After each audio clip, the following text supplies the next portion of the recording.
Oil companies making their case to Interior Secretary Ken Salazar to allow them to drill, baby, drill. They say they're prepared to respond to a spill similar to the BP disaster or greater.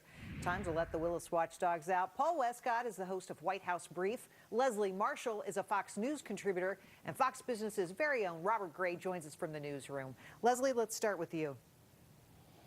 Well, basically, I've always said, and so has Ken Salazar, that, we'll let you drill if we're sure that we're not going to have a repeat of the BP oil spill. So I think it's great that these companies are stepping up to the plate and saying we want to prove that we can do this. And I think it's essential for jobs and economic growth that at some point we allow the drilling to continue and to proceed. But we do need to make sure it's safe. But, Paul, you look at what's going on right now with oil and gas prices. We've got to get it underway soon. Yeah, absolutely. The drilling has to start right away. And you know what? Ken Salazar, the White House, everybody's finally coming around to this reality that, BP stunk as a company and they really messed up over 700 violations as opposed to the other drilling companies, which had 5 or 6. So finally, let these other guys go back into place and really supervise BP. Robert, now I know you're going to have an interesting point of view on this because you probably thought a lot about the stock, BP, that is. Yes. Shouldn't they be drilling already? Why did this happen months ago? People have been unemployed. The economy is hurting. I just can't believe it took this long. Yeah, absolutely. And we've heard a lot from the folks whose lives have been affected on both sides of this, the fishermen as well as, the drillers. And they're all really basically from the same families along the Gulf Coast down there. And we've heard a lot about from them here on Fox Business. The most interesting thing to me is it's taken this consortium this long. It's being spearheaded by ExxonMobil and some of the biggest oil companies out there, U.S. oil companies. You would thought they would have pressed to get an audience a little bit sooner. Maybe they're just dotting the I's and crossing the T's. The last thing we want to do is spend this spring, like last spring, counting the numbers of days until they can finally plug the well. So we want them to be safe, but we definitely want them to get back out there. All right. The New York Daily News reporting some of the city's richest residents, including Yankee star Alex Rodriguez, are paying practically nothing in terms of property taxes. How can this be true? Well, New York grants a 98% tax abatement for up to 25 years to condo owners in newly built housing. Paul, this sends me right over the edge. Well, I don't know about you. Oh, no, it sends me over the edge as well. You know what? I hate taxes as much as anybody, but at the same time, you have to realize these guys, they're not enforcing the existing laws, or the laws are really messed up here.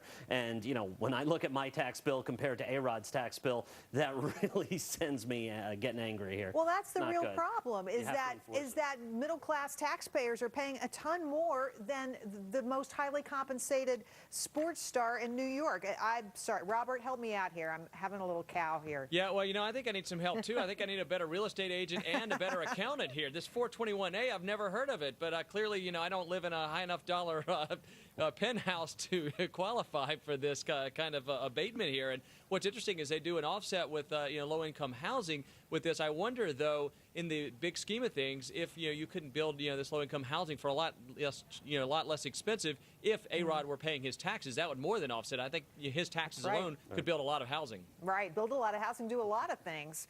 All right, Leslie, what do you think? I mean, shouldn't everybody have to pay this? Well, I'll tell you, I live in California, but I used to live in New York, and I used to live in the city. I didn't live in the A-Rod type penthouse either. But I have to say, where are the protesters taking to the streets, guys? Because we can't blame the unions or GM on this one, all right? This is an example of benefiting the rich, which I, as one of the lone liberal Democrats around here, constantly says hurts the middle class, and here's proof of it here. And not just the rich, but the super-duper rich. All right, speaking of super-duper rich, let's go on to the next story. This time, Charlie Sheen he's gone too far. After a violent and anti-Semitic radio rant, CBS and Warner Brothers Television announced they were ending production on 2.5 Men. That's his television show. The decision to end television's #1 comedy for the season was based, quote, totally on Charlie Sheen's statements, conduct, and condition. Robert? And they're surprised why?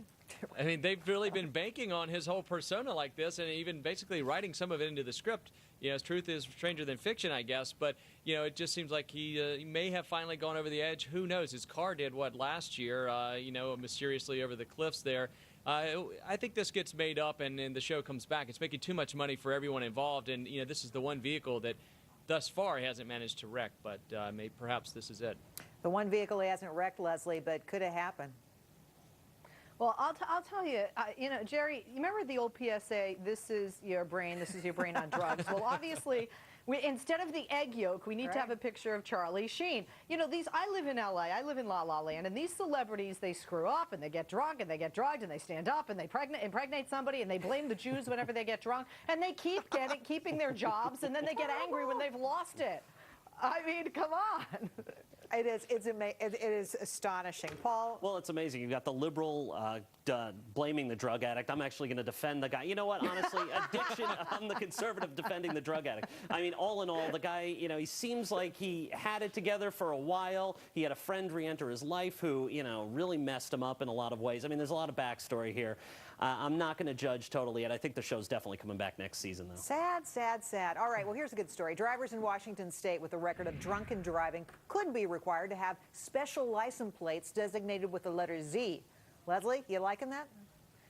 Well, this is where I'm very to the right of Attila the Hun on crime, Really? and that is a crime. You know what? I'm not into scarlet letters, which I think this is. I'm into just yanking the license. What is this?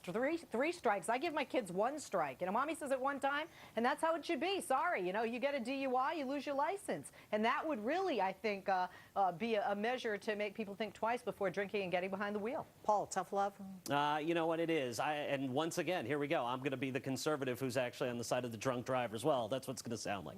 I'm not in favor of drunk driving, obviously, but at the end of the day, it is a scarlet letter. It's one of those things where maybe if that's part of the punishment or the only part of the punishment, that's okay. But if you're going to give jail time, they're going to do their time to society. Let's just let that be. Robert? Yeah, I don't think this is the best idea here. You've got already these options you can add to the car. You know, you blow into the straw, maybe it doesn't start if you've been drinking, and plus it could be driving someone else's car. I think it is just a little bit of the scarlet letter is a pretty good way to sum it up. Probably not the best idea, although, you know, if Charlie Sheen moves to Seattle, it may not be a bad one.